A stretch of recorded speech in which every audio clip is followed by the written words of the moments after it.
sources des statistiques. Nous commençons par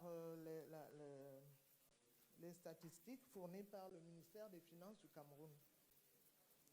La réduction de l'effectif des employés a été élevée à 52,...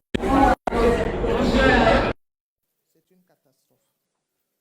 La baisse de la production s'est évaluée à 82,60%. La baisse de la demande sur le marché à 94%. Et au niveau des entreprises, l'influence négative par des mesures restrictives est de 90%.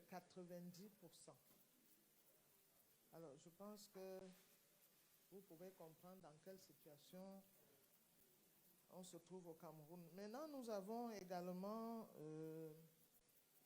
une étude qui a été menée par le GICAM qui est à 44% des entreprises déclarées que leurs achats et approvisionnements sont directement affectés par la pandémie. Au niveau des grandes entreprises, nous avons 62%, 38% pour les petites et moyennes entreprises, 56% pour les entreprises industrielles, et en ce qui concerne les entreprises de services, nous sommes à 38%, dont les achats et approvisionnements sont affectés sérieusement par la pandémie. Maintenant, nous avons considéré les autres impacts négatifs générés par la COVID-19. Et à ce point, nous parlerons de la fragilisation des partenariats entre fournisseurs et clients. Ceci est dû au crédit octroyé et non remboursé par les clients et surtout également au non-respect des délais de livraison. Autre impact négatif, c'est la forte augmentation des prix sur les marchés. Il y a la restriction sur les biens et services essentiels, la conséquence de la prise des mesures barrières de riposte à la pandémie, de la fermeture des frontières également, parce que nous avons des pays voisins qui ont littéralement fermé toutes les frontières et toute la production camerounaise, vous pouvez imaginer au niveau de la CEMAC et autres, s'est retrouvée en difficulté. Il y a également l'accroissement de la dette publique-privée pour répondre aux défis générés par la pandémie. Là, ce sont les autres impacts négatifs.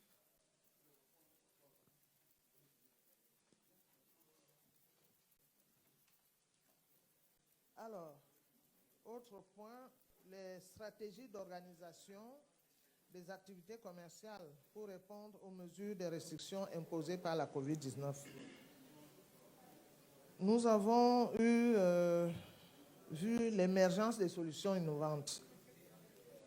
Déjà, celle tournée davantage le marketing vers les stratégies digitales. Aujourd'hui, on parle de la promotion en ligne des produits et offres de services. Il y a eu la création, la naissance des startups et qui se sont lancés dans ces stratégies-là, la promotion en ligne des produits. De plus en plus, on le ressent. Et il a fallu développer les ventes en ligne et les services à distance digitales, dont l'explosion des techniques modernes de commercialisation telles que le e-commerce, le e-banking, et ainsi de suite. Autre solution innovante, il y a le développement des achats et ventes en réseau. Le système de l'économie sociale et solidaire s'est développé à travers la création et la structuration des réseaux locaux en coopérative, les réseaux locaux d'économie sociale et solidaire. Il y a les achats et ventes groupées pour remédier aux difficultés d'approvisionnement et de vente. Et autres mesures et solutions innovantes, la mise à disposition des espaces pour les marchés coopératifs, pour réduire les intermédiaires entre les producteurs et les consommateurs. Nous avons vu dans certaines communes du Cameroun des espaces, on a mis des espaces à la disposition donc, des marchés coopératifs. De plus en plus dans les quartiers, en bordure de route, vous avez la naissance de ces marchés coopératifs. Les stratégies d'organisation des activités commerciales pour sécuriser la chaîne d'approvisionnement. Il faut surveiller les niveaux d'inventaire des entreprises afin d'anticiper sur des éventuelles carences et pratiquer une meilleure gestion des stocks. Autre stratégie, assurer la relation avec la clientèle pour retisser les liens sociaux et commerciaux fragilisés par les conséquences de la COVID-19. Je crois qu'on le ressent presque dans tous les pays aujourd'hui. Et enfin, il faut renforcer la relation avec les fournisseurs. C'est très important parce que si on n'a pas cette relation avec les fournisseurs, nous n'avons pas l'assurance d'avoir les produits au moment souhaité. À la fin, j'ai quand même émis certaines recommandations. Premièrement, il faudrait développer une approche stratégique de partenariat multi-acteurs, c'est-à-dire les communes, financeurs, entreprises et structures d'accompagnement. Et à ce niveau, les communes doivent se porter garantes dans la recherche certainement des acteurs, des chefs d'entreprise et autres qui pourraient évoluer favorablement dans leur territoire avec les assurances que, bon, monsieur le maire nous a contactés, ainsi de suite. Il y a la valorisation des synergies et les atouts qu'offrent les différents pays dans le cadre de la commercialisation, la valorisation du potentiel de chaque pays. Nous avons chacun des produits tels que le bois. Je parlerai de ma commune, la commune de Djem. Nous avons une forêt, une grande forêt qui a été érigée en forêt communale et nous pouvons développer des partenariats dans la vente du bois. Non seulement le bois, mais nous avons des produits qui se trouvent dans la forêt également, que nous appelons les produits forestiers non ligneux et qui ont également une grande capacité d'apport en devises, parce que de plus en plus, il y a des étrangers qui sollicitent ces produits, soit dans le cadre du développement des produits pharmaceutiques et autres. Il y en a beaucoup. Alors ça, c'est des solutions qui sont endogènes quand même, chaque pays. Comme autre recommandation, nous demandons d'améliorer les mécanismes de financement des entreprises pour mieux faire face aux effets négatifs créés par la pandémie sur le plan socio-économique. Par exemple, la mise en place des mécanismes adaptés de financement, l'autofinancement dans le cas des entreprises coopératives, à travers il y a des réserves obligatoires. On peut les accumuler année par année et ça pourrait certainement mieux résister à ces différentes crises. Il faudrait favoriser l'émergence de l'innovation sociale pour mieux répondre aux besoins des populations. Par exemple, le projet de lutte contre la propagation de la pandémie par les coopératives des femmes et des jeunes. Nous avons eu à tester, à faire une expérience avec l'appui de la mairie de Paris, de l'AMF, où au plus haut de la crise de la COVID-19, nous avons pu obtenir cette aide-là de l'AMF et nous avons permis aux coopératives, différentes coopératives, de fabriquer des masques, les savons, des produits pour le lavage des mains. Et cette production a été remise gracieusement à 50 communes du Cameroun. 50 communes dans 6 régions du Cameroun. Ça a été une belle expérience et je pense que c'est des choses qu'il faudrait certainement développer. Il faut également diffuser le développement des services à forte valeur ajoutée et résilients aux contractions apportées par la COVID-19. Il faut sensibiliser, diffuser les innovations sociales pour les faire accepter déjà par la population. Donc la sensibilisation à ce niveau est très importante parce que la population, vous savez, n'accepte pas tout de suite toutes les innovations qui arrivent qu'on peut apporter. Il faudrait les amener à comprendre quel est le bienfait de ces innovations pour la conjoncture que nous traversons. Donc je voudrais m'arrêter à ça et vous remercie pour votre bienveillante attention. Merci. Merci beaucoup, Madame le maire. Les chiffres de l'impact de la Covid sont vraiment ahurissants quand on voit l'impact sur les activités, sur l'industrie, le commerce, etc. Je dirais heureusement que l'Afrique a une capacité de résilience importante parce que c'est vraiment, on est parti très bas. Il y a probablement aussi le rôle de l'économie sociale et solidaire. Je pense que c'est une économie qui est très sociale, qui résiste mieux probablement au choc économique par rapport à d'autres. Et cela explique pourquoi, probablement, on est encore dans des proportions qui sont gérables, si je peux m'exprimer ainsi. Ce qui est aussi intéressant, c'est de voir que dès qu'il y a une problématique, eh bien, ça fait rebondir. Par exemple, le développement du e-commerce, toutes ces start-up qui ont émergé de cette problématique, je pense que c'est une chose quand même qu'on peut capitaliser et mieux partager avec les acteurs qui sont au sein du réseau de l'OIDP. En tout cas, une fois encore, merci Madame le maire pour cette contribution intéressante. Je vais maintenant, sans tarder, me tourner vers Madame Wei. C'est bien ça, hein? Madame, vous êtes au cœur de la problématique parce que vous êtes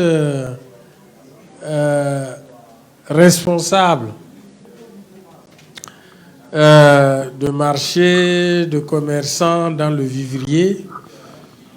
D'abord, comment vous avez senti cette pandémie de la Covid et comment est-ce qu'elle s'est déroulée? Comment est-ce qu'elle a impacté les activités de votre secteur? Merci, monsieur le modérateur. Je voulais dire d'abord merci à l'OIDP et surtout à son président de m'avoir invité et puis aussi que je sois panéliste. Ils ont mis leur choix sur ma modeste personne. Je leur dis merci pour cela. C'est vrai que le thème impact de la Covid sur l'organisation des activités commerciales en milieu métropolitain, c'est un sujet qui intéresse tous les commerçants, surtout que je suis. Mais je vais plutôt m'attarder sur le commerce du vivrier. C'est ce secteur que je connais mieux. On dit tu défends ce que tu connais.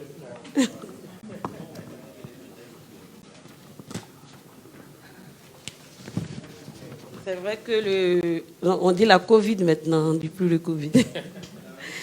La Covid, la pandémie est apparue normalement en 2019, mais ici en Côte d'Ivoire, nous avons constaté les premiers cas en mi-mars. Voilà. Donc l'État ivoirien avait pris certaines mesures pour freiner la propagation de cette pandémie, que je vais citer en différents points. L'instauration d'un couvre-feu de 21h à 5h du matin, la fermeture des frontières, l'interdiction de déplacement entre le Grand Abidjan et les villes de l'intérieur du pays sans autorisation, parce que pour pouvoir sortir, il fallait avoir des autorisations, surtout pour nous les commerçants, il fallait avoir l'autorisation du ministère du Commerce. Et puis la fermeture aussi des restaurants, des maquis, des bars, des établissements scolaires et universitaires. On peut dire que ces mesures ont eu un fort impact sur les activités commerciales et en général le commerce du vivrier en particulier, que je vais essayer de défendre.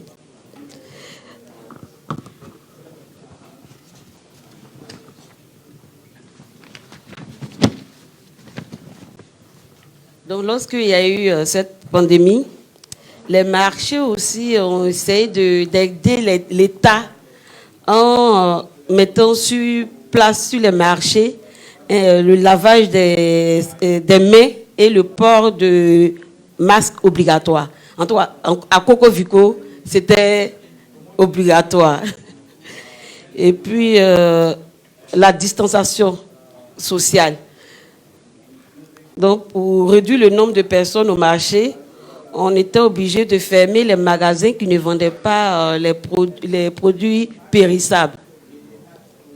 Et cela pendant un mois quand même, les commerçants restaient chez eux à la maison. Et les commerçants et commerçantes se sont aussi vus contraints à procéder à un réaménagement de leur dispositif, à savoir réduire les effectifs à seulement 2 personnes, parce que nous, les femmes du vivrier, on a besoin toujours de 2-3 personnes, parce que comme la tomate, lorsque un est gâté, ça impacte les autres calibres. Donc, pour une commerçante, elle a besoin au moins de 2 personnes, 3 personnes sur son étal. Donc, pendant la Covid, on imposait à ces différentes commerçantes d'envoyer une personne pour respecter au moins la distanciation sur le lieu. Et puis aussi les rotations. Pour réduire cela, on imposait dans le marché la rotation des commerçantes. Quand je dis des commerçantes, c'est-à-dire sur un étal, on considère que c'est une commerçante qui est là. Donc, on partageait les jours en 2. C'est-à-dire 3 jours, il y a une commerçante qui vient vendre, les autres jours, l'autre reste à la maison. C'est comme ça on partageait pour pouvoir aider, parce que pour pouvoir soutenir aussi l'État dans sa démarche. Et la mairie, je crois, c'est la mairie qui nous avait demandé cela, la fermeture des marchés à 16 heures. C'était difficile, on était obligé de l'accepter. Donc, tout ce dont je viens de citer a eu des conséquences aussi sur notre secteur.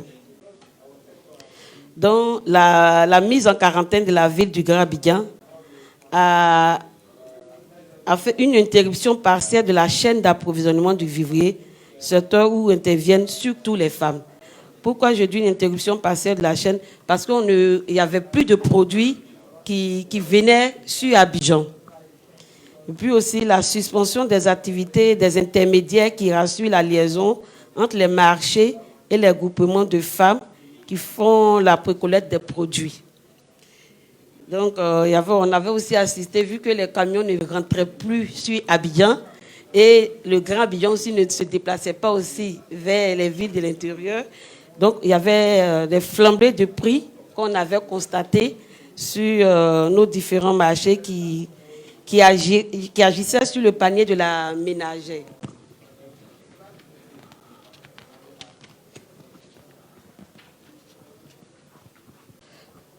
Donc, pour la distanciation sociale et puis la fermeture du marché, qui était à 16 heures,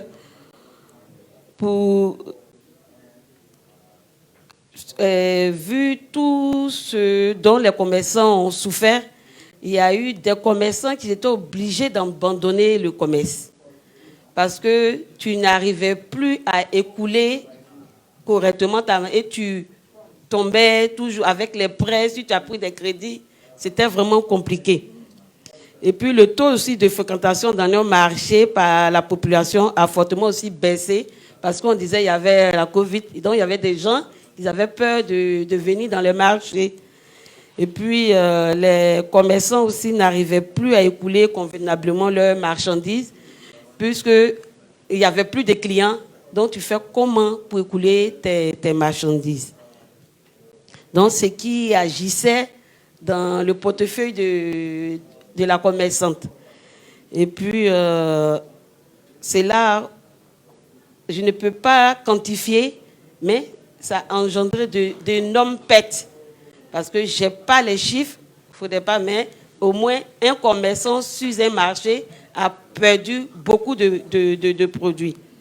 Et la fermeture aussi des frontières, parce que la tomate vient du Burkina, l'oignon vient aussi du Niger.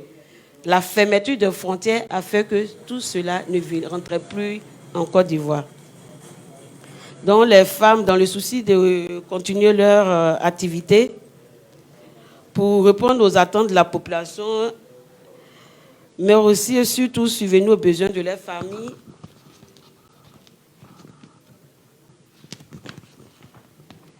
ils étaient obligés d'utiliser des moyens peu conventionnels pour s'approvisionner. Quand je dis des moyens un peu conventionnels, nous sommes tous à Abidjan. Hein. Malgré qu'on disait que le Grand Abidjan était fermé, mais...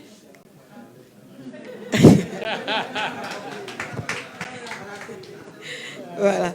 Malgré qu'on le disait, mais les femmes le faisaient, c'est vrai pour nourrir la population ivoirienne, mais aussi pour s'occuper de leur famille. Parce que tu restes à la maison, tu fais comment pour manger?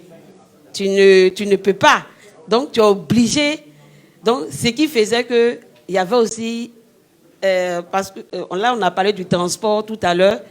Donc, c'était cette femme qui va en brousse pour prendre ce produit, qui va avec un camion, qui lui dit, par exemple, tu me payes 200 ou 300 000. Pour le peu de marchandises qu'elle vient, on vend pour gagner, on ne vend pas pour perdre. Elle est obligée d'augmenter les prix sur le marché. Donc, c'est... Et la fermeture encore des restaurants, pour nous qui sommes commerçants du vivrier, ça a été, surtout des restaurants, des établissements, ça a été vraiment lourd.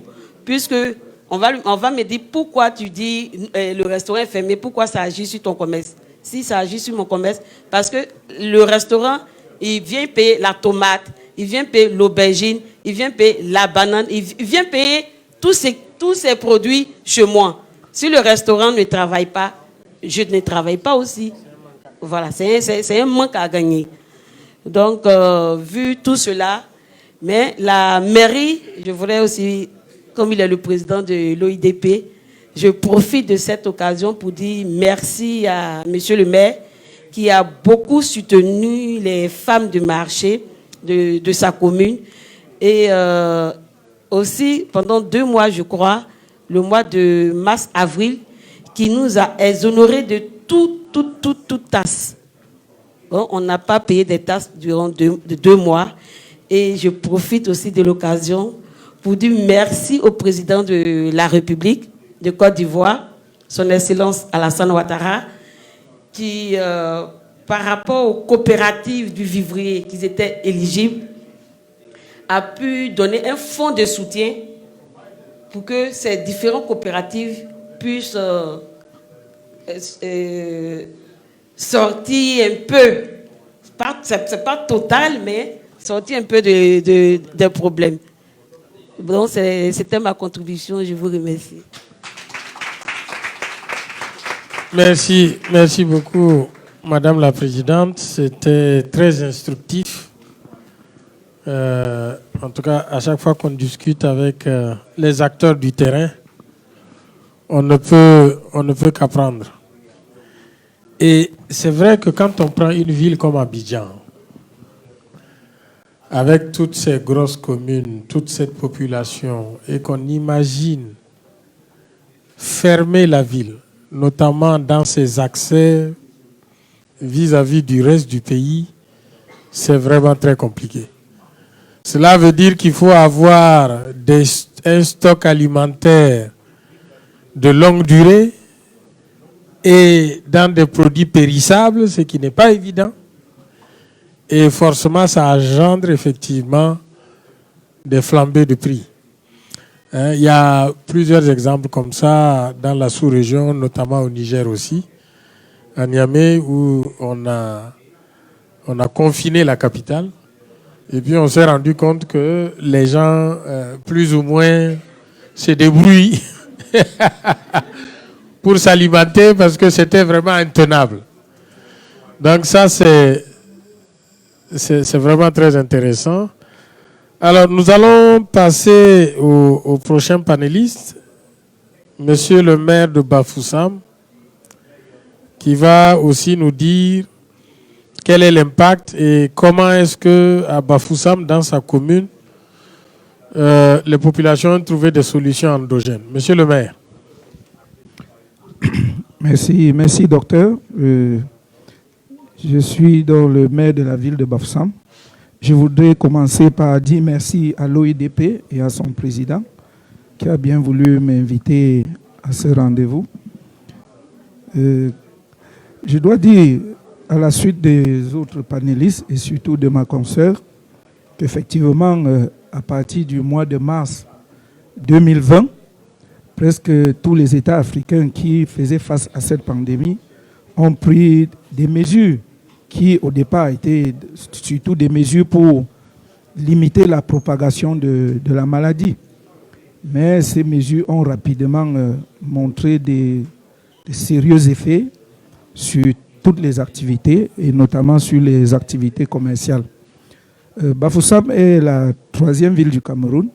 Nous avons une population d'environ 1,5 million. C'est une ville qui a 3 communes d'arrondissement. Donc il y a un maire de la ville que je suis et 3 maires des communes d'arrondissement.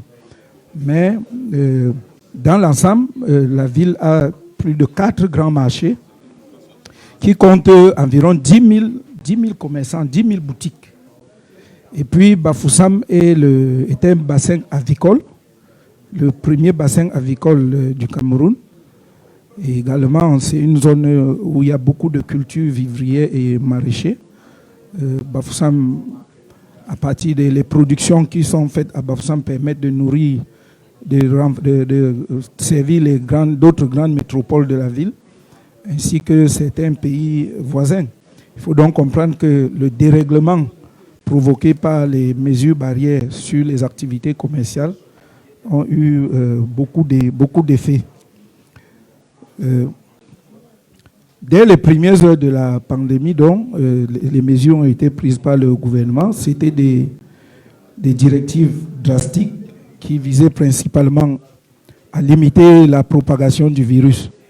Elles comprenaient, entre autres, comme les dames l'ont déjà dit, la fermeture des frontières ainsi que la régulation du flux des personnes dans les lieux de grande concentration humaine. Il faut donc comprendre que le commerce, par essence, c'est la rencontre des personnes. Et lorsqu'on limite ce flux, il y aura nécessairement des effets. La typologie des activités commerciales dans les métropoles du Cameroun, il faut dire que au Cameroun, c'est d'abord l'agriculture qui est la principale source de croissance du pays, au-delà de des industries qui existent. 50% de la population pratique l'agriculture. Et cette vitalité dans le domaine de l'agriculture permet une autosuffisance alimentaire. Cependant, pour ce qui est du cas de Bafoussam, comme je l'ai dit, c'est une ville commerçante et nous comptons plus d'1 million de têtes de volailles. Et dès les premières mesures, il était interdit de célébrer les funérailles. Je dois le dire, Bafoussam est un pays bamileke. Les mariages étaient interdits, les funérailles étaient interdits, bref, toutes les rencontres. Les premières victimes étaient les éleveurs. Ils ne pouvaient plus écouler leurs produits. certains qui avaient déjà acheté des poussins étaient obligés de les décimer. Ceux qui avaient déjà nourri des poulets, peut-être il restait 10 jours pour les mettre sur le marché, étaient obligés de les décimer puisque ça ne servait plus à rien de continuer à les nourrir. L'autre filière qui a sauvagement été impactée, c'est les cultivateurs des produits maraîchers. On a vu des tonnes et des tonnes de tomates abandonnées dans les champs parce qu'on ne pouvait plus les évacuer vers Douala, Yaoundé ou vers le Gabon et la Guinée équatoriale. Dans la ville elle-même, il y a eu un grave ralentissement des activités. Comme Madame l'a dit tout à l'heure, l'une des mesures du gouvernement était que les marchés devaient être fermés. Mais si on les ferme entièrement, comment est-ce que les personnes les plus vulnérables vont faire pour pouvoir se ravitailler? Si quelques privilégiés peuvent avoir des stocks qui peuvent tenir quelques jours, les autres, comment on fait? Donc, certaines mesures ont été prises, telles que la fermeture des marchés à 16 heures. Et la mairie de la ville était obligée de désinfecter les marchés. Donc, lorsqu'on fermait le marché à 16 heures, nous procédions à la désinfection, ce qui permettait que le lendemain, à partir de 7 heures, les gens pouvaient venir se ravitailler. Dans les autres villes comme à Douala, par exemple, dans les grands marchés, il y avait le système de mi-temps. Donc, certaines villes essayaient de répartir les types d'activités. Et on va dire, ceux qui vendent les produits vivriers vont le faire de 6h à 13h. Et dans l'après-midi, seules les boutiques qui vendent les autres biens pouvaient ouvrir. Et c'est ainsi que dans toutes les villes, chacune des villes ayant sa spécificité, les gens essayaient de s'adapter à la situation. Parce que cette pandémie a provoqué une surabondance des produits. Et la surabondance a provoqué la chute des prix. Et curieusement, quelque temps après, avec la destruction des stocks, il y a maintenant eu la raréfaction. C'est-à-dire, dans un premier temps, il y avait un excès de produits parce que rien ne pouvait être écoulé. Mais quelque temps après, on ne trouvait plus. Les produits devenaient rares et les filières de ravitaillement devenaient illégales parce que les gens allaient tout faire pour se débrouiller pour ravitailler les gens dans les villes.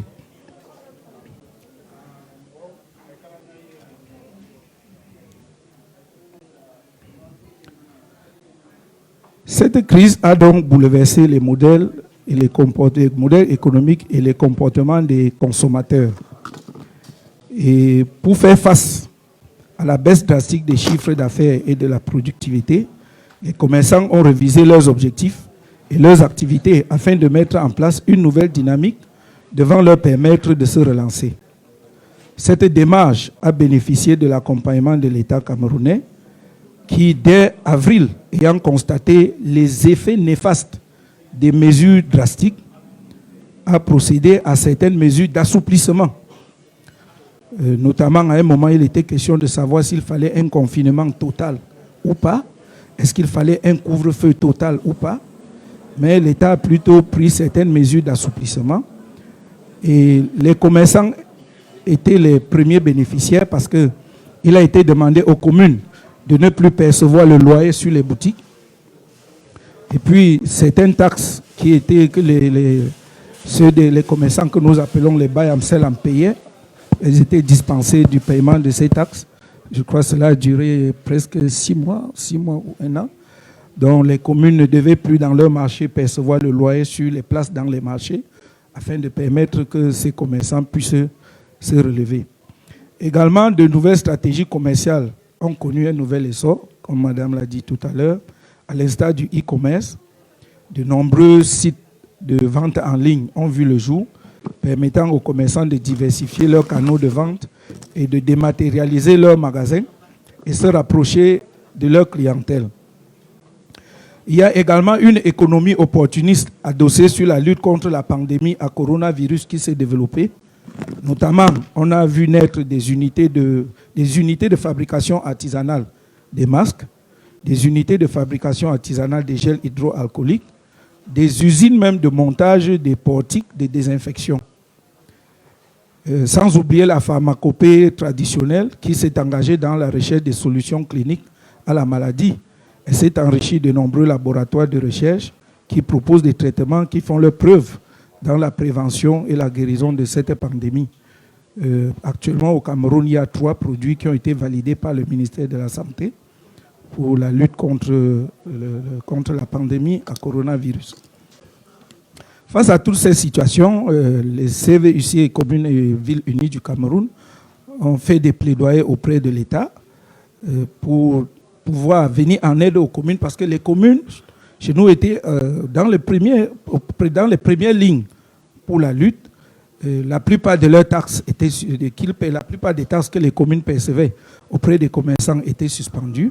Il fallait donc qu'on fasse un plaidoyer auprès de l'État afin qu'il y ait une protection des entreprises les plus vulnérables pour faciliter leur relance. Parce que si les entreprises s'écroulent, c'est les communes elles-mêmes qui ne pourront plus être capables de remplir leur mission auprès des populations. Parce que pour les entreprises, l'arrêt ou la baisse drastique du niveau d'activité, notamment l'annulation des commandes, la baisse de la demande, la rareté des matières premières, cela a nécessité des mesures compensatoires de la part de l'État, de manière directe ou indirecte, pour éviter la fermeture pour cause de faillite. Et c'est ainsi que le gouvernement a accordé certains avantages aux entreprises, notamment les petites et moyennes entreprises, et même à certaines grandes entreprises. Un plaidoyer a également été fait auprès des communes pour se lancer dans la promotion de la mise en place des villes intelligentes. Parce que si on pouvait trouver quelque chose de positif à cette pandémie, c'est notamment l'utilisation des nouvelles technologies, de l'information. Le télétravail est de plus en plus encouragé en milieu professionnel. Et dans ce contexte, les villes doivent mettre en place des installations numériques susceptibles d'apporter une réponse adéquate aux besoins de leur population. Au-delà de cela, toujours dans le cas des perspectives, il est important que la sensibilisation continue. Nous sommes en train de nous rendre compte de plus en plus que les États africains imposent la vaccination. Et aujourd'hui, on ne peut aller nulle part si on est vacciné ou bien on est obligé à chaque 3 jours de présenter un test négatif. Donc il est important que la sensibilisation et surtout la promotion de la vaccination de masse soit encouragée auprès de nos populations et de nos commerçants afin qu'ils puissent s'adonner à leur activité sans trop de difficultés. Pour me résumer, je dirais donc que dans les métropoles camerounaises, le corona n'a pas impacté que le secteur de la santé. L'économie a aussi pris un choc énorme suite aux mesures prises par l'OMS et les gouvernements africains pour stopper la propagation de la maladie. L'impact de ces mesures a déstabilisé la société en général et affaibli les activités commerciales en particulier. Cependant, les acteurs de ce secteur ont trouvé des mesures palliatives afin de s'adapter, notamment le développement du commerce en ligne. Bon nombre d'entreprises commerciales ne parviennent pas encore à se relever faute de moyens financiers, d'où la suggestion d'un accompagnement multiforme des pouvoirs publics et des collectivités territoriales décentralisées. Mais le grand défi, comme je l'ai dit, reste celui du respect des mesures barrières et de l'adhésion des populations à la vaccination. Je vous remercie de votre aimable attention. Merci beaucoup, monsieur le maire. Je pense que ça nous donne une idée d'une autre réalité de votre commune. Alors moi, ce qui a retenu mon attention, c'est surtout aussi l'innovation dans la fabrication de médicaments qui ont même été homologués apparemment par le ministère. Donc ça, c'est vraiment une des innovations intéressantes, je pense, qui mérite d'être portée un peu plus clairement dans le réseau de l'OIDP. Alors, nous allons passer au dernier panéliste. C'est Dr Kofi Boaidi de l'Université Jean-Laurignon-Guédé. Monsieur Kofi, dites-nous un peu de votre à partir de votre positionnement, comment est-ce que vous avez vu l'impact de la Covid sur les activités commerciales en milieu métropolitain? Et qu'est-ce qu'on peut tirer comme leçon de tout ça? Merci, monsieur. Donc, ce que je peux dire, c'est qu'aux premières heures de la pandémie, nous, enseignants-chercheurs de l'université Jean-Laurent Guédé de Daloa, avons pris la chose très au sérieux. Donc déjà, nous nous sommes dit que voilà, nous allons mener une étude sur l'impact de la maladie dans les activités commerciales dans la ville de Daloa. Déjà, ce qu'il faut savoir, c'est que Daloa est la troisième grande ville de Côte d'Ivoire après Abidjan et Bouaké, de par le nombre de sa population, qui est plus de 245 000 habitants. Donc,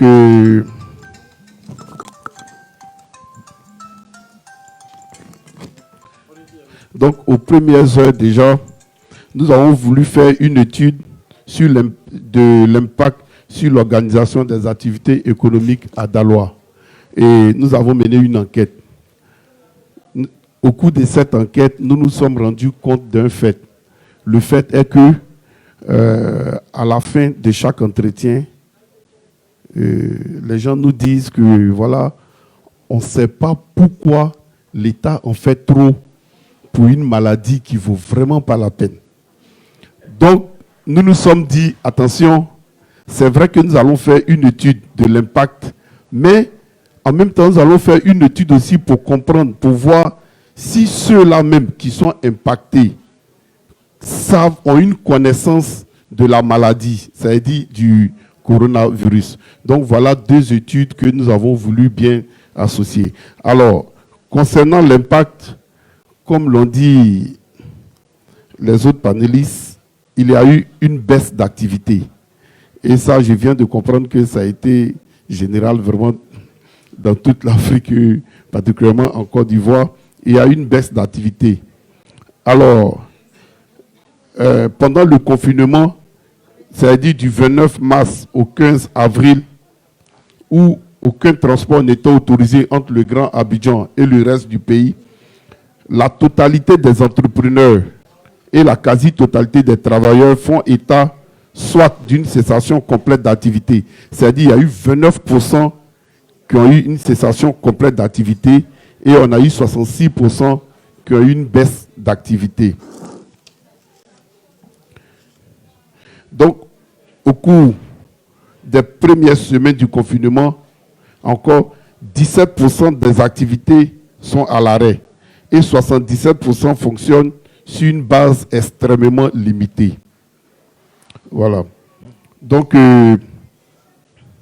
les entrepreneurs étaient confrontés à 4 difficultés. C'est-à-dire, la première difficulté citée, c'était le paiement des charges, tels que le loyer, l'eau, l'électricité, les frais de gestion du personnel. Alors, la seconde difficulté porte sur le remboursement du crédit et plus largement l'endettement. Alors, la troisième difficulté porte sur la sécurisation de l'approvisionnement en matières premières, comme l'ont dit les autres panélistes. Et la quatrième difficulté porte sur la demande avec un manque de clientèle et d'importantes difficultés à écouler les produits avec une certaine tête. Alors, donc, du point de vue, la crise liée au coronavirus a eu pour incidence une baisse significative de la fréquentation de la clientèle dans l'ensemble des secteurs d'activité. Donc, plus de 95% des entrepreneurs mentionnent une baisse de fréquentation et plus de 62%. Donc, on a 95% des entrepreneurs qui ont eu une baisse d'activité de plus de 62%. On peut comprendre combien de fois la Covid a vraiment impacté ce secteur. Alors, donc, à partir du 15 mai, il y a eu un assouplissement des mesures. Mais cela n'a pas ramené le niveau d'activité comme il était auparavant. Alors, donc, comme je vous ai dit tout à l'heure, nous avons cherché à comprendre quel est le niveau de connaissance de la COVID des différents opérateurs. Et nous nous sommes rendus compte, parce que nous avons fait une étude de connaissances, aptitudes et pratiques liées à cette activité en même temps, nous nous sommes rendus compte que 67% des enquêtés n'avaient pas une bonne connaissance des causes de la maladie. 67%. Ça veut dire quand tu leur demandes les causes de la maladie, la plupart ils disent c'est une punition divine ou bien c'est dû à la sorcellerie. Voilà. Donc ils n'avaient pas une bonne connaissance des causes de la maladie. Et lorsque nous avons fait l'analyse par quartier, parce que Daloa avait 5 quartiers, lorsque nous avons fait l'analyse par quartier, nous avons pris le temps de faire cette enquête dans tous les quartiers de la ville. Donc, lorsque nous avons fait l'analyse par quartier, nous sommes rendus compte que les quartiers qui avaient une bonne connaissance de la maladie, c'est-à-dire les quartiers tels que Piscine, Tazibo, Évêché, Kilman, Lobia, sont les quartiers dont la reprise des activités ont été très lente. Et il y a eu le plus d'arrêts définitifs dans ces quartiers. Maintenant, dans les autres quartiers qui, évidemment, n'ont pas une bonne connaissance de la maladie, des causes de la maladie et des causes de transmission de la maladie, elles ont connu moins d'arrêts définitifs d'activité et plus de baisse d'activité. C'est-à-dire, dans ces quartiers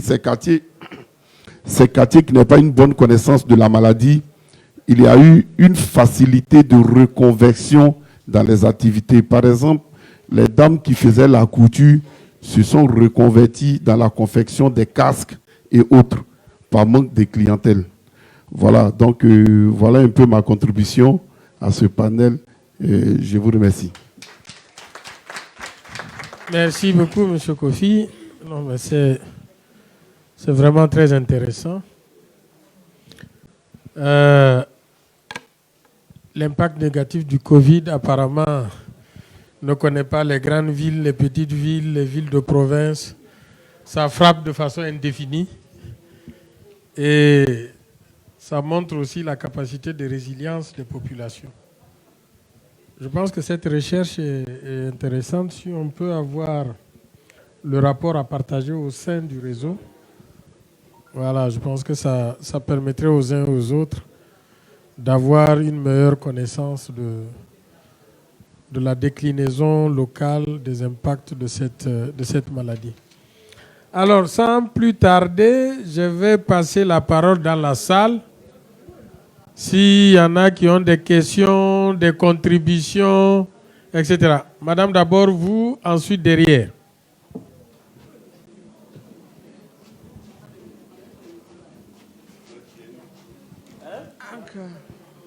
Ah, c'est le micro baladeur ici. C'est le baladeur.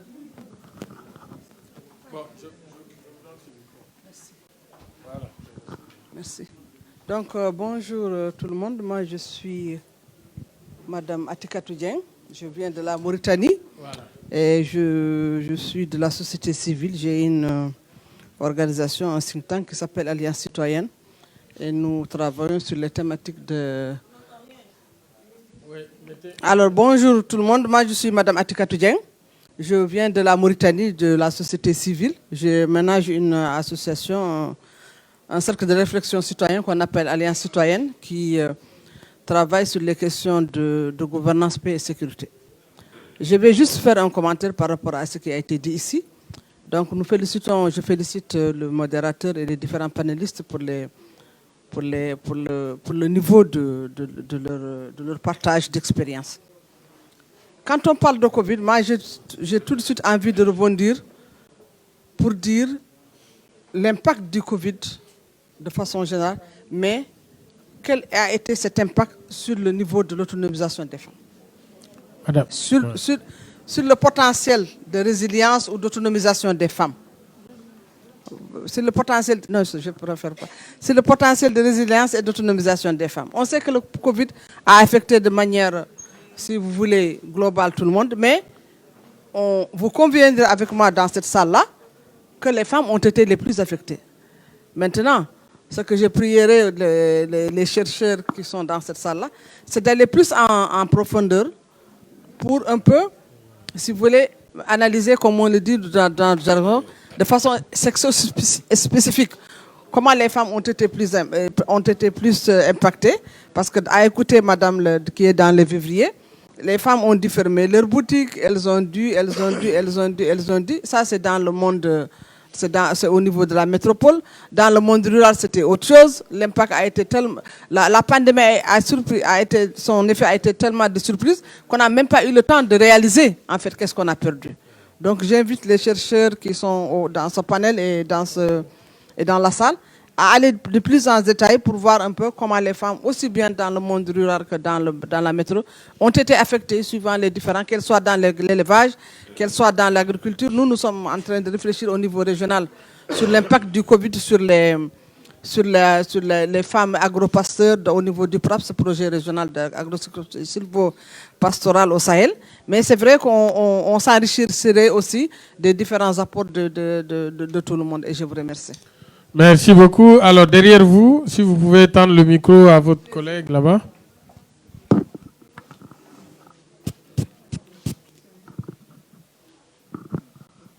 Merci bien, messieurs, dames. C'est vrai que c'est le volet économique qui a été beaucoup ressorti. Est-ce que vous pouvez vous présenter Excusez, je suis Madame Kikoun Cécile. Je suis la directrice des services socio-sanitaires de l'hygiène publique de la mairie de Port-Bouët. Je disais qu'il y a le côté économique qui a beaucoup été ressorti dans toutes les interventions que nous avons sorties. C'est vrai. Au niveau de la mairie de Port-Bouët, les couturiers, dès les premiers instants, la mairie était sollicitée par tout le monde pour avoir du gel, pour avoir des masques, etc. Par tout le monde, que ce soit les associations, les hôpitaux, etc. Donc, ce qui a été fait, le maire a décidé, parce que ça nous revenait très cher d'acheter les masques, parce qu'il n'y en avait même plus, il y avait une pénurie, donc il y avait une surenchère au niveau des masques. Donc, il a décidé de réunir les couturiers de la commune de Port-Bouët pour leur demander. Nous sommes même allés au siège de l'OMS à Abidjan pour demander les masques en tissu. Est-ce que c'est recommandé? Ils n'en savaient rien et nous ont dit qu'ils ne nous conseillent pas. Mais le maire qui est médecin a dit, OK, mieux vaut avoir au moins ça que rien.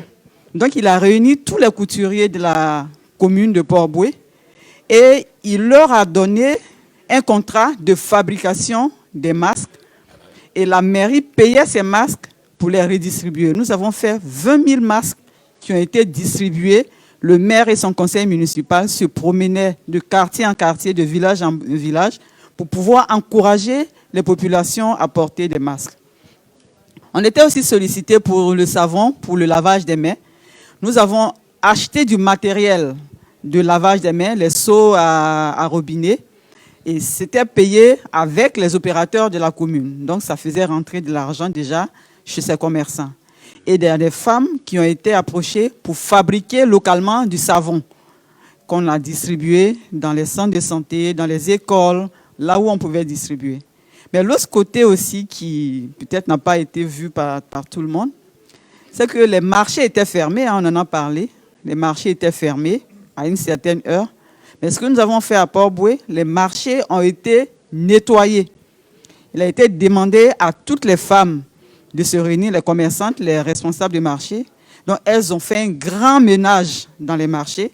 Et je ne vous dis pas les tas d'ordures qui sont sortis de ces marchés-là, parce qu'il y a des marchés qui n'avaient jamais été nettoyés. Je ne sais pas pour les autres communes. Et ça a permis de désinfecter ces marchés-là à 2 reprises. Et c'est les jeunes de la commune qui étaient utilisés, qu'on avait formés à la désinfection. Et les appareils avaient été payés avec les opérateurs de la commune. Et ce sont ces jeunes-là qui ont fait cette activité. Donc, ça a apporté aussi une contribution au niveau du manque à gagner qu'avaient ces commerçants. Peut-être que ce n'est pas tous les domaines qui ont été touchés, mais ça a apporté un petit soulagement aussi à ces commerçants-là. Je vous remercie. Merci beaucoup. Qui veut d'autre prendre la parole? Non. Oui. Oui. Allez-y. Je suis Kosia Anzara. Je suis ici en qualité de membre de la société civile, mais je suis aussi socio-anthropologue. Et je me demande, ma question s'adresse à la représentante du vivrier. Avec le Covid, vous avez constaté de grosses pertes au niveau des denrées périssables. Quelles sont les mesures qui sont prises si d'aventure on rencontrait une autre pandémie de ce genre? Est-ce qu'on va toujours avoir des marchés de vivriers ou est-ce qu'il y a des initiatives dans le sens de la transformation de nos produits vivriers? Je vous remercie. Merci beaucoup. Alors, de ce côté, madame.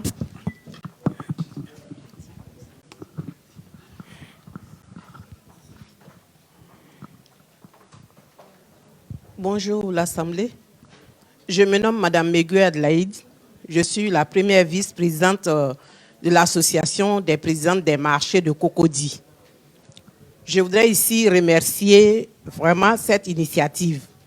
J'avoue que nous, les femmes de Cocody, nous tirons un grand chapeau à notre maire parce qu'il est le président de cette assemblée, de cette organisation.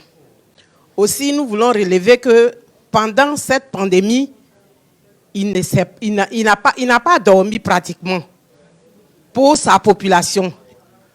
Il a veillé au grain. Il nous a organisé de telle sorte qu'il n'y ait pas de la nourriture qui manque dans les marchés. Malgré que les conditions étaient difficiles, il nous a encouragés, il nous a accompagnés. Il a fait désinfecter tous les marchés de Cocody. Tous les marchés, j'ai dit bien tous les marchés. Aussi, il y a eu une initiative qui a été prise. Il y avait des motos-taxis qui étaient équipés de produits, étaient garés devant les marchés. C'est-à-dire, quand tu veux...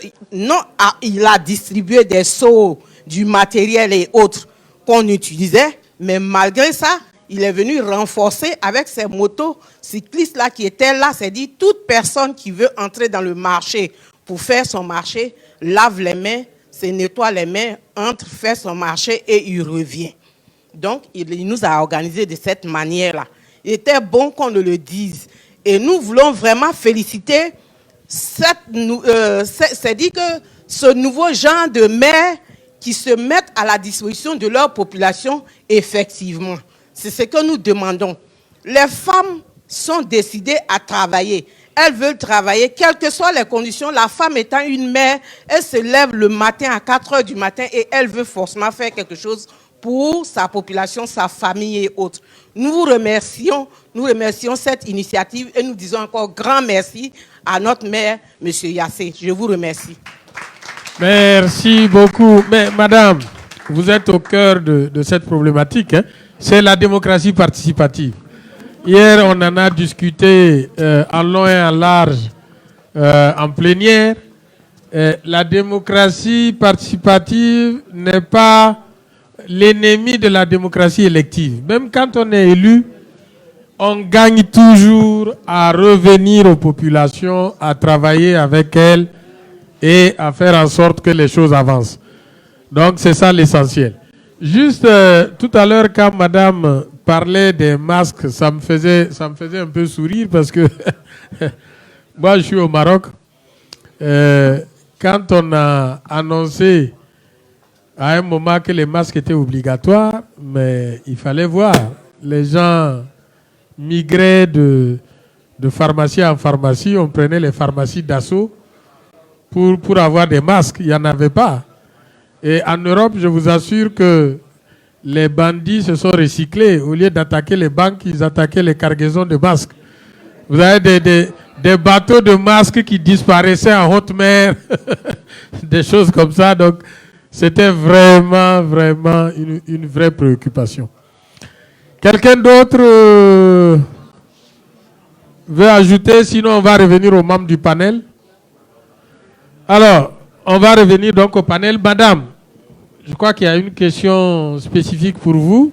Puis ensuite, on va passer la parole aux autres. Merci, madame, pour la question. C'est vrai, on a parlé de beaucoup de pertes. On a parlé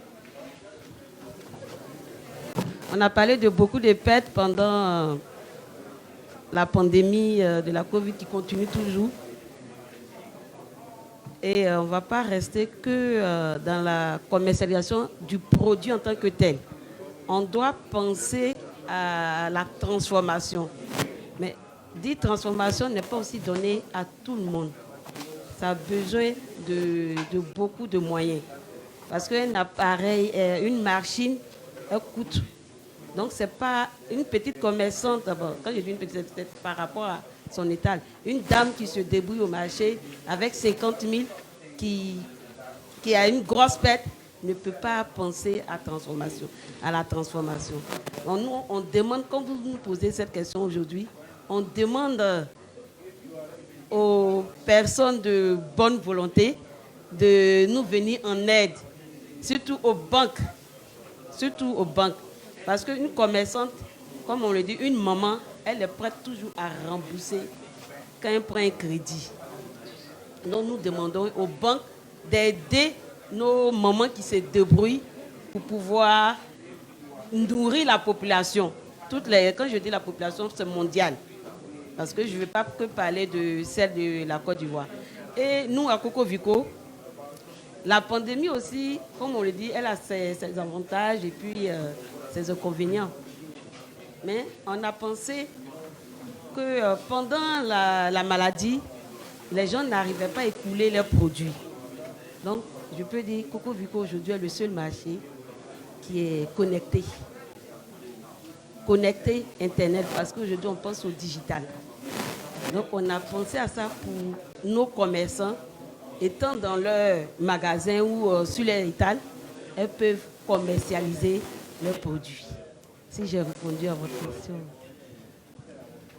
Merci beaucoup, madame. Je crois que vous avez bien répondu. Alors, je voudrais passer la parole au docteur parce que notre ami de la Mauritanie, a posé une question particulière sur peut-être dans votre étude faire un zoom sur le cas des femmes.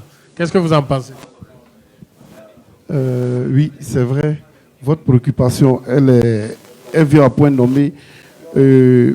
Pour aller dans le même sens que vous, nous avons fait une étude toujours sur la Covid. Et c'est vrai, les femmes étaient celles qui avaient moins de connaissances. Et en plus, les femmes, le canal par lequel les femmes entendaient parler du Covid, c'était les lieux de culte. Pour dire que combien de fois elles sont occupées, elles n'ont pas le temps, voilà, d'être devant la télévision ou bien donc c'était le lieu de culte. C'est vrai, des études sont en train d'être menées et je crois que, comme je le disais à un collègue, je crois que la vraie lutte ou bien les vraies solutions doivent être apportées aux femmes. Parce qu'une fois la femme a la solution, vous conviendrez avec moi que, bon, nous aussi, voilà, on suit. Donc, merci et puis bon, on te raconte. Merci encore. Merci beaucoup, docteur. Alors, madame le maire, vous avez entendu les questions, les contributions. Est-ce que vous avez une préoccupation particulière ou quelque chose à ajouter? Merci bien, monsieur le modérateur. Moi, je pense que... Oui, merci, je m'excuse. Oui, je pense que la maladie, la pandémie n'est pas sur le point d'être à sa fin. Et je crois qu'on en a encore pour longtemps parce qu'aujourd'hui, il y a plusieurs variants qui se développent. Cela veut dire que nous en avons pour longtemps et il faut qu'on sache ce qu'il faut faire pour éviter que nos territoires sombrent dans la pauvreté totale. Beaucoup de régions sont déjà, enfin, nos pays africains vivent dans, je dirais, la pauvreté. Il y en a qui sont plus développés que d'autres. Je tire déjà un grand chapeau à la Côte d'Ivoire à travers Abidjan, qui présente aujourd'hui un développement que nul ne peut ignorer. Mais je voudrais simplement demander aux femmes, aux jeunes, de développer des solutions endogènes. Les solutions endogènes dans nos communautés, dans nos territoires, parce que nous ne pouvons pas aujourd'hui faire abstraction de ce qui est en train de se passer autour de nous. C'est vrai, c'est difficile, parce que nous avons... Aujourd'hui, les rencontres sont devenues un peu limitées, parce que même pour tenir des conférences, il faut le faire par visioconférence. C'est le e-commerce, c'est le e-banking, c'est vraiment tout se passe en numérique. C'est vrai qu'il faut développer le numérique, mais la sensibilisation est très importante, monsieur le modérateur. Parce que beaucoup de gens ne comprennent pas ce qui se passe. Et plus le temps passe, plus ça laisse tout un chacun dans sa situation, parce que les gens n'ont plus le temps. Hein, c'est vraiment le domaine de la course à tous les niveaux. Le commerce, il faut le faire. Le vivrier. Le maire de Bafoussam vous disait tout à l'heure, au Cameroun, on a vécu des situations incroyables.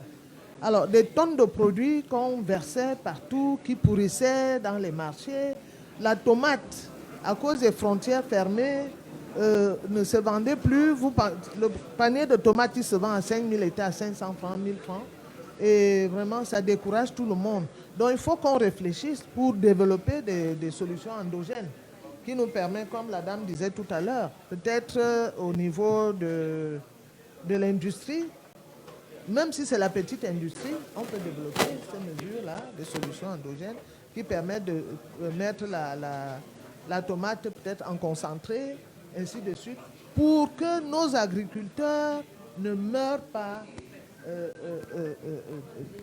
Vraiment, c'est un peu compliqué. Et il faudrait que les collectivités territoriales décentralisées s'y impliquent littéralement. Parce que dans chaque commune, le maire, comme on l'a dit, on l'a félicité aujourd'hui, le maire de Cocody, a développé des solutions qui permettent peut-être de mettre les gens à l'aise. Et moi, je dirais qu'au niveau du Cameroun, l'État nous accompagne, mais ce n'est pas suffisant. L'État ne peut pas accompagner tout le monde. Et ils font des efforts, mais nous-mêmes, on doit développer nos solutions dans nos territoires, dans nos communautés, pour que le développement économique que nous appelons de tous nos voeux ne s'arrête pas en si bon chemin. Voilà, merci. Merci beaucoup, madame le maire. Monsieur le maire de Bafoussam. Oui, merci. Effectivement, il faut trouver des solutions. Nous, par exemple, la ville de Bafoussam vient de mettre sur pied un projet. Il s'agit de construire une usine d'abattage et de conservation de la volaille. Nous sommes à la recherche des financements parce que, avec le niveau de décentralisation aujourd'hui au Cameroun, les collectivités territoriales ont les mains libres pour rechercher des financements extérieurs, juste à remplir certaines conditions parce que l'État doit savoir avec qui on signe un accord. Nous avons donc constaté, au départ, il y avait eu la grippe aviaire et les éleveurs de la région de l'Ouest avaient subi exactement le même problème. Lorsque c'est la grippe porcine, ils subissent les mêmes revers. Aujourd'hui, avec la Covid, ils ont subi les mêmes problèmes. Nous avons donc pensé mettre sur pied une unité qui permet l'abattage et la transformation et la conservation dans des chambres froides. De telle manière que si une telle pandémie arrive encore, on s'assure seulement que les animaux sont bien protégés, l'usine les abat, les conditionne et les conserve aussi longtemps que possible. ça permet qu'on ne va plus voir les gens en train de détruire de la volaille. Il y a quelques années, dans la région de Foumbod, à côté de Bafoussam, l'État avait mis sur pied une usine de mise en conserve des tomates. Malheureusement, ce fut un éléphant blanc. Et c'est aujourd'hui, avec le Covid, que les gens ont compris que ce projet n'aurait pas dû mourir parce que tous les équipements sont en place, mais aucune boîte de conserve n'était jamais sortie. Nous pensons que les collectivités territoriales, dans le cadre de la démocratie participative, doivent mettre sur pied des initiatives où ils impliquent les populations. Comme disait madame tout à l'heure, ce n'est pas chaque commerçant qui peut réussir à transformer.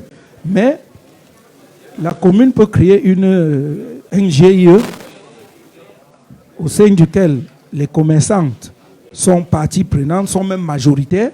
Là, la commune est là juste pour donner la caution morale et pouvoir obtenir des financements, que ce soit du privé ou de l'État, pour mettre sur pied des unités de transformation. Et c'est au sein des réseaux que cela peut facilement se faire. Parce que s'il faut que chacun trouve la solution seul, ce ne sera pas possible. D'ailleurs, les banques elles-mêmes ont désormais peur de donner des crédits à des individus parce que, comme au Cameroun, au tout début, il y a eu une polémique. Les assurances ne voulaient pas payer en cas de décès des gens des suites de Covid. Il a fallu que l'organe régulateur leur frappe sur les doigts pour leur dire non.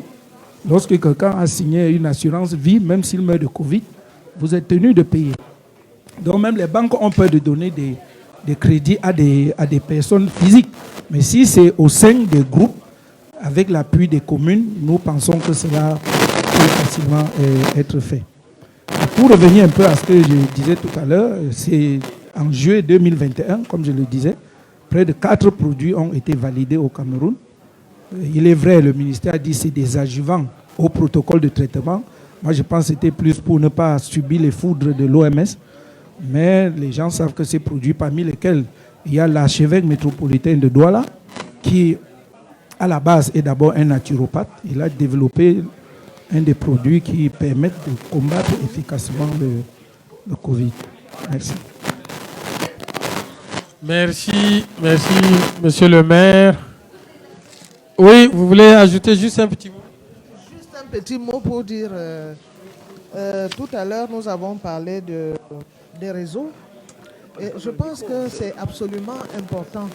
Parce que quand on parle d'économie sociale et solidaire, c'est le moment justement de développer cette économie à visage humain, que nous pratiquons d'ailleurs au quotidien, mais que les gens ne maîtrisent pas. À travers le développement des coopératives, la création des coopératives, leur structuration, pour travailler en groupe. Parce que dans nos collectivités, les gens ont pris l'habitude de travailler individuellement, mais aujourd'hui, on ne peut plus rien avoir de manière particulière. Ce sont les groupes qui sont développés aujourd'hui et que l'État et même les multinationales peuvent apporter. Dès lors que vous êtes en groupe, dans les grandes associations telles que les coopératives d'économie sociale et solidaire, nous les développons dans nos communautés au niveau des mairies. On les appelle les relais, c'est-à-dire l'économie sociale et solidaire au niveau local. Donc nous les développons en coopérative. Il y a des femmes qui produisent, chez nous on appelle le bâton de manioc. Elles sont érigées en coopérative et il y a des commandes groupées au niveau de l'État et même de certaines entreprises. Nous parlons des couturières aujourd'hui également. Elles sont regroupées en coopérative et il y a beaucoup d'autres. On peut aller dans les services. Par exemple, des travailleurs, des machetteurs, comme on les appelle, les hôteliers, même les infirmeries sont aujourd'hui organisés en coopérative. C'est peut-être à partir de là que nous aurons le salut, parce que les grandes métropoles, les grands pays aujourd'hui se sont développés à partir, je parlerai du Brésil, et même la France aujourd'hui développe de plus en plus l'économie sociale et solidaire pour un développement qui parte de la base. Et je crois que c'est le salut de l'Afrique aujourd'hui, passer par l'économie sociale et solidaire pour un développement durable. Je vous remercie. Grand merci, Madame le maire. Attention, il y a une prochaine session, on nous demande de libérer la salle. Donc, je ne sais pas. Oui, vous avez quelque chose vraiment rapidement, en 1 minute. Il y a un micro là. Mais rapidement, s'il vous plaît, parce que nous devons libérer la salle. Oui. Bonjour, messieurs, dames. Oui. Je m'appelle Amani Marie-Jeannette. Je suis membre du bureau politique du PDCI-RDA. J'ai constaté que, je ne sais pas si vous êtes vacciné, mais vous ne portez pas de masque. On parle de vous, les panélistes. Oui. Maintenant, ma préoccupation, c'est de savoir si on peut porter le masque pour combien de temps? Parce que nous, on peut porter pendant 3 mois, puisque nous ne sommes pas informés de la durée. Parce qu'au village, par exemple, on peut avoir un masque pour toute l'année. Parce que c'est pour moi, même si ma bouche sent haut, c'est pour moi. Donc, voilà une des préoccupations. C'est pour dire que, dans la réalité, la sensibilisation se fait de façon superficielle. C'est ce que je constate. Parce que, dans la réalité, nous ne sommes pas informés des mesures à prendre pour ne pas attaquer, je ne sais pas si on a dit le Covid, mais comme toujours, les hommes aiment mettre tout ce qui est mauvais sur la femme, on dit maintenant la Covid. Donc... Merci beaucoup, merci beaucoup. Alors, nous allons... la discussion pourra continuer après, hein, donc nous allons arrêter là. Merci. Je vous demande d'applaudir nos membres du panel pour leur